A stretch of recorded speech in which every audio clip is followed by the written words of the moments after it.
नमस्ते दोस्तों, classic books bye audio पिटारा में आपका स्वागत है। बेहतरीन ऑडियो बुक सुनने के लिए हमारा चैनल सब्सक्राइब करें और बेल आइकन दबाना ना भूलें ताकि आपको हर अपडेट मिलता रहे।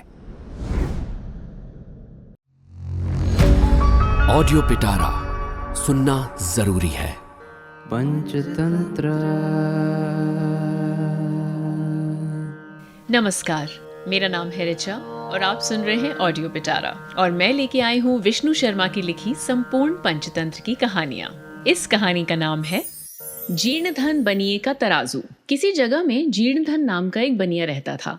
धन के खत्म हो जाने पर उसे दूर देश जाने की इच्छा हुई और वो सोचने लगा, जिस देश या जिस स्थान में अपने पराक्रम से अनेक भोगों को भोगा हो, उसी स्थान में ऐश्वर्यहीन होकर रहने वाला पुरुष नीच होता है। किसी स्वाभिमानी व्यक्ति ने पहले जहाँ बहुत समय तक विलास किया हो, उसी स्थान में वो गरीब बनकर रहे तो वो निंदित होता है। उसके घर में पूर्वजों का लोहे का बहुत भारी एक तराजू था। उसे एक सेठ के घर गिरवी रखकर वो परदेश चला गया। बहुत समय तक बहुत देशों में घूमकर वो अपने नगर लौटा तो सेठ से बोला, सेठ जी, हमारा गिरवी रखा तराजू दे दीजिए। सेठ बोला, भाई तुम्हारा तराजू तो नहीं है, उसे तो चूहों ने खा लिया।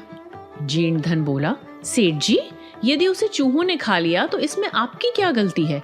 इसी प्रकार का ये संसार है, कुछ भी यहाँ हमेशा रहने वाला तो है नहीं।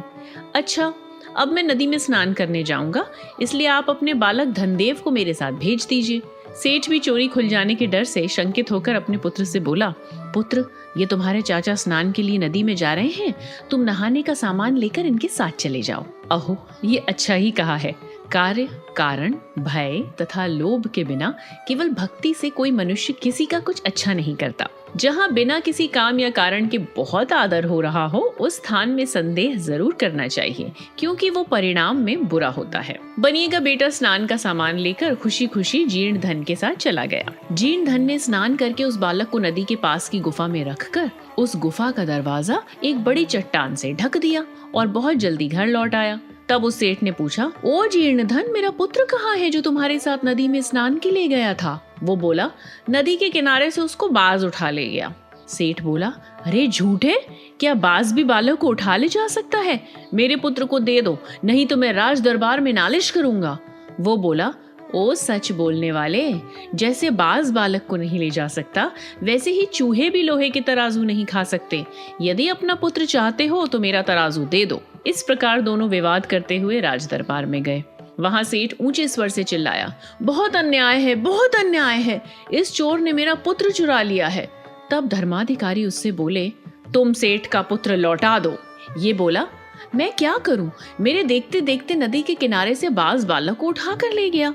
ये सुनकर वे बोले, तुम सच नहीं कह रहे हो, क्या बाज बालक को उठा ले जाने में समर्थ है? वो बोला, आप लोग मेरी बात सुने। राजन, जहाँ 1000 किलो लोहे के तराजू को चूहे खा जाते हैं, वहाँ बालक को बाज उठाकर नहीं ले जा सकता क्या? वे बोले, ये कैसे?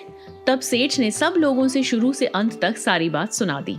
तब उन्होंने हंसकर उन दोनों को तराजू और बालक दिलाकर संतुष्ट किया। इसलिए मैं कहता हूँ, 1000 किलो लोहे का तराजू इत्यादि। इसलिए मूर्ख, संजीवक की खुशी को न सहकर ही तूने ऐसा किया है। अहो, अच्छा ही कहा है। इस संसार में प्रायः खोटे कुल में उत्पन्न लोग कुलीनों की, अभागे भाग्यवान पुरुषों की, कंजूस दानियों की, कुटिल सीधों की, निर्धन धनी लोगों की, कुरूप सुंदर लोगों की, पापी धर्मात्माओं की और मूर्ख लोग विविध शास्त्र में निपुण लोगों की हमेशा निंदा किया करते हैं। और मूर्ख पंडितों से, निर्धन धनवानों से, पापात्मा तपस्वियों से और कुलटा कुलीन स्त्रियों से हमेशा द्वेष रखती हैं। इसलिए ओ मूर्ख, तुमने हित में भी अहित किया है। कहा भी है, पंडित शत्रु भी अच्छा होता है, किंतु हितकारी मूर्ख भला नहीं होता। बंदर ने राजा को मार डाला और चोर ने ब्राह्मणों की रक्षा की। दमनक बोला, ये कैसे? कर्टक कहने लगा, कहानी नंबर 22 आने वाली है, मूर्ख बंदर और राजा। पंचतंत्र।